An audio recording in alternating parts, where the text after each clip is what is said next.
అన్నదమ్ములే. కాకపోతే వైఎస్ఆర్ కాంగ్రెస్ పార్టీలో ఒకళ్ళు, తెలుగుదేశం పార్టీలో ఒకళ్ళు. వైసీపీ కార్యకర్తగా ఉన్నటువంటి తన సోదరుణ్ణి హత్య చేశారు తెలుగుదేశం పార్టీలో ఉన్నోళ్ళు అప్పుడెప్పుడు. ఇప్పుడు ఆ కేసు శిక్ష పడింది 2018 నాటి. అనంతపురం రూరల్ మండలం కందుకూరు గ్రామానికి చెందిన వైఎస్ఆర్సీపీ నాయకుడు దెయ్యం శివారెడ్డి హత్య కేసులో 7 నిందితులకి 2 జీవితకాల కఠిన కారాగార శిక్షలు ఏకకాలంలో, అంటే 14 సంవత్సరాల జైలు శిక్ష అనమాట, అమలవుతూ విధిస్తూ జిల్లా ప్రధాని జి శ్రీనివాస్ తీర్పు చెప్పారు.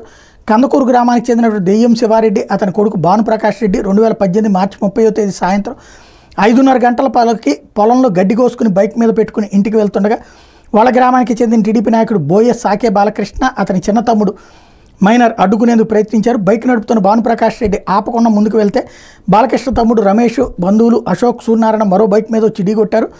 భానుప్రకాష్ రెడ్డి, శివారెడ్డి కింద పడిపోయారు. బాలకృష్ణ, అతని చిన్న తమ్ముడు సూర్యనారాయణ వేటకోడలతో శివారెడ్డి మీద విచక్షణారహితంగా దాడి చేశారు. తన తండ్రిని చంపొద్దని వేడుకున్న భానుప్రకాష్ రెడ్డి మీద కూడా దాడి చేసేందుకు బాలకృష్ణ తమ్ముడు భాస్కర్, విజయ్ కుమారుడు వేటకొడవలు పట్టుకుని వెంటబడ్డారు. భానుప్రకాష్ రెడ్డి కేకలేయడంతో సమీపంలోని పొలంలో ఉన్న అతని చిన్న నరసింహారెడ్డి, నాగిరెడ్డి, సతీష్ రెడ్డి రావడంతో బాలకృష్ణ, అతని తమ్ముడు, బంధువులు పారిపోయారు. తీవ్రంగా గాయపడిన శివారెడ్డి అక్కడికక్కడే చనిపోతే భానుప్రకాష్ రెడ్డి ఇటుకలపల్లి పోలీస్ స్టేషన్లో ఫిర్యాదు చేస్తే ఇప్పుడు తాజాగా దీని మీద తీర్పు వచ్చింది.